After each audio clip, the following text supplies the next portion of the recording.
دوستوں، زندگی میں رونما ہونے والے کچھ ایسے واقعات بھی ہوتے ہیں جو انسانی زندگی پر بہت اثر انداز ہوتے ہیں۔ بچپن کے کچے ذہن جب کوئی انہونی سی بات دیکھ لیتے ہیں تو وہ بات عمر کے ساتھ پروان چڑھتی جاتی ہے۔ میں بھی اپنی زندگی میں پیش آنے والے ایک ایسے ہی واقعات کی ہولناکی کو اب تک بھلا نہیں پایا۔ آج بھی جب یہ واقعہ مجھے یاد آتا ہے میری روح تک کانپ جاتی ہے۔ میں ایک لکھاری ہوتے ہوئے بھی اب تک اس واقعے کو قلم بند نہیں کر سکا، کیونکہ کچھ حقیقتیں ایسی ہوتی ہیں جن کو لکھتے ہوئے آپ کو ایک کڑی آزمائش سے گزرنا پڑتا ہے۔ یہ راز 2014 سے میرے سینے میں دفن ہے۔ میں اور میری ماں اس واقعے کے چشمے دید گواہ ہے، لیکن اب تک نہ تو میری ماں نے اس واقعے پر لب کشائی کی، نہ ہی میں یہ ہمت کر پایا۔ میری والدہ کا ماننا یہ تھا کہ ہم اگر کسی کی پردہ پوشی کریں گے تو کل قیامت میں اللہ ہماری پردہ پوشی کرے گا۔ بے شک یہ بات 100% درست ہے، لیکن میرا موقف اس واقعے کو بیان کرنے کا یہ کہ شاید کوئی اور اس واقعے سے عبرت حاصل کر لے، اس کام سے باز آ جائے، اس لیے اسے بیان کرنا چاہتا ہوں۔ یہ بات 2014 کی ہے۔ اس وقت میری عمر 5 برس تھی۔ ہم گاؤں میں رہتے تھے۔ میرے ابا شہر میں کسی گھر پر چوکیداری کا کام کرتے تھے، مہینے بعد ہی گھر لوٹتے تھے، اور میری ماں گھر پر اکیلی ہی ہوتی تھی۔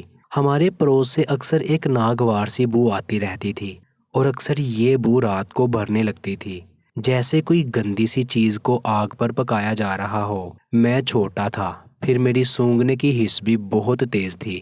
اس ناگوار سی بو سے میرا جی متلانے لگتا تھا۔ میں امی سے کہتا کہ وہ پڑوس والی خالہ سے پوچھیں کہ رات کو وہ کیا پکاتی ہیں، لیکن امی مجھے ہی ڈانٹ دیتی، کہتی تم کمرے میں جا کر سو جایا کرو۔ مجھے امی کی ڈانٹ کی وجہ سمجھ نہیں آتی تھی، بھلا ڈانٹنے والی تو کوئی بات نہیں تھی۔ میری والدہ مجھے برابر والے گھر میں بھی جانے نہیں دیتی تھی، وہاں بس ایک عورت ہی رہتی تھی، بڑی عمر کی تھی، میری ماں سے کئی سال بڑی عمر کی تھی۔ کبھی مجھے باہر مل جاتی تو مجھ سے بڑے پیار سے بات کرتی تھی، لیکن میری والدہ مجھے اس کے پاس جانے سے سختی سے منع کرتی تھی۔ ایک بار اچانک یہ خبر ملی کہ اس عورت کا انتقال ہو گیا ہے۔ میری والدہ سن کر حیران ہوئی تھی کہ اچھی خاصی صحت مند عورت نہ بیمار ہوئی، نہ کوئی حادثہ پیش آیا، اور اچانک سے مر بھی گئی۔ چونکہ وہ عورت ہمارے گھر کے برابر میں رہتی تھی، اس لیے امی کو اس کے گھر جانا پڑا۔ میں بھی امی کے ساتھ ان کے گھر پہنچ گیا۔ عجیب بات یہ تھی کہ ان کے گھر چند محلے داروں کے علاوہ اور کوئی موجود نہیں تھا، نہ اس عورت کا کوئی رشتہ دار، نہ ہی کوئی بہن بھائی۔ محلے کی ایک عورت نے اس کے منہ پر چادر ڈال رکھی تھی۔ وہ عورت امی سے کہنے لگی، زبیدہ، رات کو ان کے گھر سے بڑی خوفناک سی آوازیں آ رہی تھی۔ جب میں اور میرے میاں نے ان کا دروازہ بجایا تو کسی نے نہیں کھولا، بس وہ آوازیں تیز ہونے لگی جیسے کوئی گدھا چیخ رہا ہو۔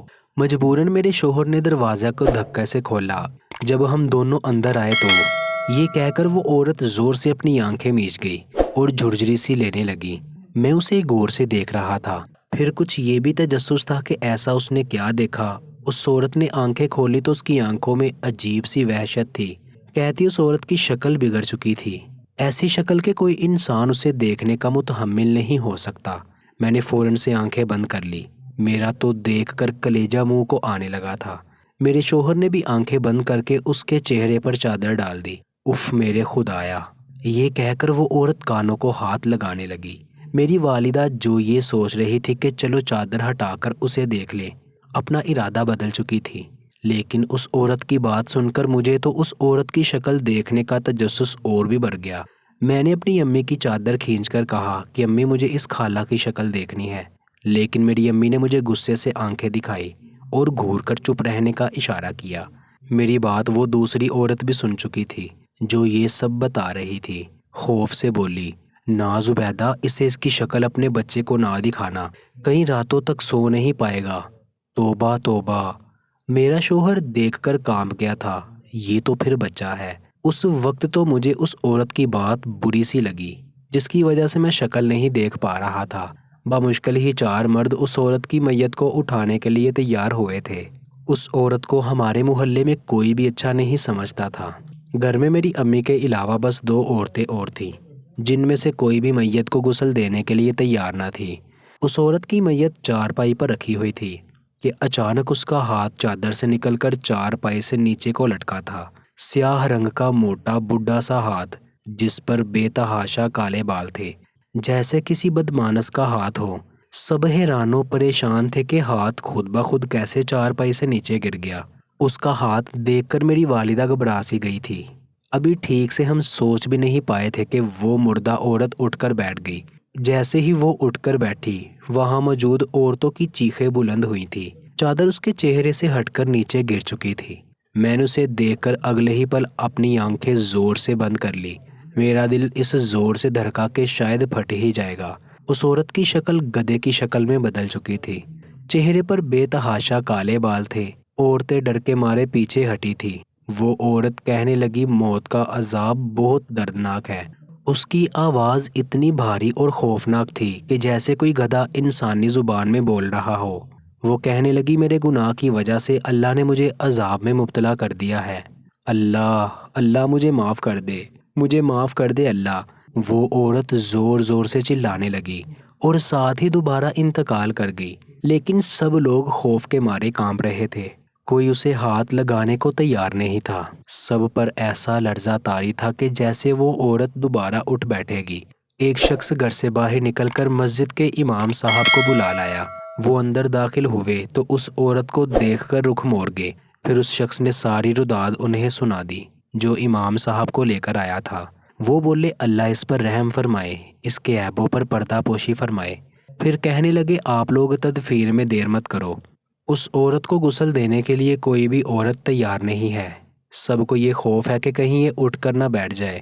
کہنے لگی، یہ تو اللہ ہی بہتر جانتے ہیں، لیکن آپ لوگ کچھ ہمت کرو تاکہ جلد از جلد تدفین کر دی جائے۔ بامشکل ہی عورتوں نے اسے غسل دیا تھا، لیکن جب اس کی میت کو اٹھانے لگے تو وہ اس قدر بھاری تھی کہ لوگ اسے واپس زمین پر رکھ چکے تھے۔ 4 کی بجائے 8 لوگوں کو بلایا گیا۔ قبرستان تک سب لوگ بس مشکل سے اٹھا کر لے کے گئے تھے، حالانکہ وہ عورت موٹی ہرگز نہیں تھی۔ میں یہ نہیں سمجھ پایا کہ اس کی میت اتنی بھاری کیوں ہو گئی تھی، لیکن وہاں موجود لوگ یہی کہہ رہے تھے کہ برے اعمال کا نتیجہ ہے۔ جیسے ہی اسے قبر میں ڈالا اور اس کا چہرہ قبلے کی جانب موڑنا چاہا، اس عورت کا چہرہ دوسری جانب موڑ گیا۔ امام صاحب نے کہا کہ آپ لوگ دفنانے میں جلدی کرو۔ سب نے مٹی ڈالنی شروع کر دی۔ امام صاحب نے فاتح پڑھی اور مغفرت کی دعا کرنے لگے، لیکن دیکھتے ہی دیکھتے قبر کے اوپر عجیب و غریب سے کیڑے سے نکلنے لگے۔ اندر سے چیخوں کی آوازیں آنے لگی، وہی بھاری اور خوفناک سی آواز کہ مجھے باہر نکالو، مجھ سے یہ تکلیف برداشت نہیں ہو رہی، خدارا مجھے باہر نکالو۔ لوگ وہاں رکے نہیں، توبہ توبہ کرتے کانوں کو ہاتھ لگائے قبرستان سے باہر نکل آئے۔ خوف کے مارے سب کی ٹانگیں کانپ رہی تھی۔ میں بھی اپنے پڑوسی صاحب کے ساتھ قبرستان گیا تھا۔ جو کچھ میری آنکھوں نے دیکھا، میرا دل کسی سوکھے پتے کی مانند پھر پھڑا رہا تھا۔ گھر آتے ہی مجھ پر غشی سی طاری ہو گئی۔ مجھے ایسا بخار ہوا کہ 3 دن تک ہوش نہیں رہی۔ میری خراب طبیعت کو دیکھ کر میرے والد بھی شہر سے واپس لوٹ آئے۔ مجھے جب بھی ہوش آتا، مجھے اس عورت کی آوازیں آنے لگتی، چیختی چلاتی ہوئی آوازیں کہ مجھے بچا لو، مجھے قبر کے عذاب سے بچا لو، یہ کیڑے مجھے نوچ نوچ کر کھائیں گے۔ یہ واقعہ میرے حواسوں پر سوار سا ہو گیا تھا۔ پھر یہ راز بھی مجھ پر فاش ہوا کہ وہ عورت رات کو اپنے گھر پر شراب بناتی تھی، اور وہ شراب کا نشہ تیز رکھنے کے لیے کئی ایسی ادویات اور نشوں کا استعمال کرتی تھی کہ جو انسان کے لیے جان لیوا تھے۔ کئی لوگ اس کی شراب پی کر مر چکے تھے۔ کئی بار پولیس اس کے گھر اس جرم کی وجہ کئی بار آ چکی تھی، لیکن وہ کبھی پولیس والوں کو رشوت دے دیتی تو کبھی ان کی خواہش پوری کر دیتی، لیکن اپنا یہ کام ختم کرنے کو تیار نہیں تھی۔ صبح دنیا کے سامنے وہ یوں ہوتی جیسے عام سی عورت ہو، لیکن اندر سے وہ اخلاق کے ہر درجے سے گر چکی تھی۔ چند ماہ بعد اس کا بیٹا باہر کے ملک سے واپس لوٹ آیا، جس کی تعلیم کا خرچہ وہ یہ سب ناجائز کام کر کے اٹھا رہی تھی۔ وہ آ کر دھارے مار مار کے رونے لگا۔ لوگوں نے جب اس کی ماں کا قصہ اسے سنایا تو وہ پھوٹ پھوٹ کر رونے لگا، کہنے لگا کاش کہ اس کی ماں یہ سب کام نہ کرتی، وہ یہاں بھی اچھی تعلیم حاصل کر سکتا تھا۔ اس کی ماں اس وقت جہاں بھی ہے بہت تکلیف میں ہے، اور وہ اس کے لیے کچھ بھی نہیں کر سکتا۔ اس لڑکے کے تابناک مستقبل کے لیے اس کی ماں نے یہ گناہ کا راستہ اختیار کیا تھا۔ اسے اس کا کوئی فائدہ حاصل نہیں ہوا۔ اس کا ویزا غیر قانونی طور پر حاصل ہوا تھا، اس لیے وہاں جاتے ہی اسے جیل میں بند کر دیا گیا۔ وہ وہاں 2 سال ایک قیدی بن کر زندگی گزاری ہے۔ چند دن پہلے ہی اسے جیل سے نکال کر واپس پاکستان بھیج دیا گیا اور یہاں آ کر معلوم ہوا کہ والدہ حیات نہیں رہی۔ اس نے وہاں جیل میں انہیں خواب میں بہت اذیت میں دیکھا تھا۔ اسے تب سے یہ خوف محسوس ہو رہا تھا کہ کہیں اس کی ماں مر نہ گئی ہو۔ گاؤں کے بہت سے لوگ اس کے لڑکے کے سامنے بیٹھے باتیں سن رہے تھے۔ ایک شخص نے اسے پوچھا، تم نے خواب میں ایسا کیا دیکھا؟ کہنے لگا، اس نے دیکھا ہر طرف آگ ہی آگ ہے اور وہ اپنی والدہ کا ہاتھ پکڑے انہیں وہاں سے نکالنے کی کوشش کر رہا ہے لیکن نکال نہیں پا رہا۔ جگہ جگہ آگ کے گڑھے ہیں، پھر ان کے پیچھے ایک سانپ لگ جاتا ہے، ایک بڑا سانپ جو بار بار پھنکار رہا ہے اور اس کی پھنکار سے ایک ایسا کرنٹ سا جسم میں لگ رہا ہے کہ جس کی تکلیف بیان سے باہر ہے۔ وہ سانپ اس کی ماں کے پیچھے پڑا ہوا ہے اور کہہ رہا ہے، میں تمہارے گناہوں کی وجہ سے تم پر مسلط کیا گیا ہوں اور قیامت تک اس پر مسلط ہی رہوں گا۔ اس کی والدہ بے تحاشا رو رہی ہے، اللہ کے حضور دعائیں مانگ رہی ہے کہ اے اللہ مجھے بس ایک موقع اور دے دے، مجھے دنیا میں واپس بھیج دے، میں توبہ طائب کر لوں گی، مجھ سے یہ اذیت سہی نہیں جاتی۔ لیکن وہ سانپ تو جیسے ہاتھ دھو کر اس کی ماں کے پیچھے پڑ گیا۔ میں اپنی ماں کا ہاتھ پکڑے کبھی کہیں سے باہر نکلنے کی کوشش کر رہا ہوں، کبھی کہیں سے، لیکن آگ کی لپیٹیں اس کی ماں کی طرف بڑھ رہی تھی اور اس آگ کی تپش ایسی تھی کہ اس لڑکے کے وجود کو بھی جھلسا رہی ہے، لیکن وہ اپنی ماں کا ہاتھ نہیں چھوڑ رہا تھا۔ وہ جو بھی راستہ اپنی اور اپنی والدہ کے بچاؤ کے لیے اختیار کرتا ہوں، اس کا اختتام ایک آگ کے گڑھے پر ختم ہوتا ہے۔ اور پھر اس لڑکے کو ایک آواز سنائی دی کہ تم اس عورت کو چھوڑ دو اور واپس لوٹ جاؤ۔ اس کے بعد ایک غیر مرئی طاقت نے اس لڑکے سے وہ ہاتھ چھڑوا دیا۔ یہ کہہ کر وہ لڑکا رونے لگا، کہنے لگا اس کی ماں اس آگ کے گڑھے میں گر گئی۔ اس کی والدہ چیخ رہی تھی، چلا رہی تھی، لیکن وہ بے بسی سے وہ اپنی ماں کی چیخو پکار سن رہا تھا۔ اب وہ لڑکا دھارے مار مار کر رونے لگا، پھر سب گاؤں والوں کے سامنے ہاتھ جوڑنے لگا کہ خدارا اس کی والدہ نے اگر کسی کا دل دکھایا ہے تو سب لوگ اسے معاف کر دیں، وہ بہت تکلیف میں ہے۔ سب لوگ یہ سارا خواب سن کر آبدیدہ ہو گئے تھے۔ خدا کے قہر کی ایک ادنا سی نشانی کو دیکھنے اور سہنے کا حوصلہ کسی میں بھی نہیں تھا۔ ہمارے گاؤں والوں نے شراب پینے سے توبہ کر لی۔ میرے والد مجھے اور میری والدہ کو اپنے ساتھ شہر لے آئے۔ آج اس واقعے کو 18 سال بیت گئے ہیں، لیکن جب بھی مجھے یاد آتا ہے میری روح تک کانپ جاتی ہے۔ اس عورت کی بگڑی ہوئی شکل آنکھوں کے سامنے آ جائے تو میں رات بھر سو نہیں پاتا۔ میں یہ راز اپنے دل تک ہی محفوظ رکھتا ہوں، لیکن پھر سوچا کہ اسے پڑھ کر شاید کوئی ایک غلط کام سے توبہ کر لے جس کا موقع اس عورت کو نہ مل سکا، شاید ہم جیسے گناہ گاروں کو مل جائے۔ اس لیے میں یہ تحریر لکھ رہا ہوں اور اس وقت میرے ہاتھ خوف کے مارے کانپ رہے ہیں، میری آنکھوں سے آنسو جاری ہیں، میری سسکیاں میرے اختیار سے باہر ہے، میرا دل یوں تڑپ رہا ہے جیسے یہ سارا منظر میں پھر سے اپنی آنکھوں سے دیکھ رہا ہوں۔ پیارے دوستوں، مزید اچھی ویڈیوز کے لیے آپ ہمارے چینل کو سبسکرائب کر دیں۔ شکریہ۔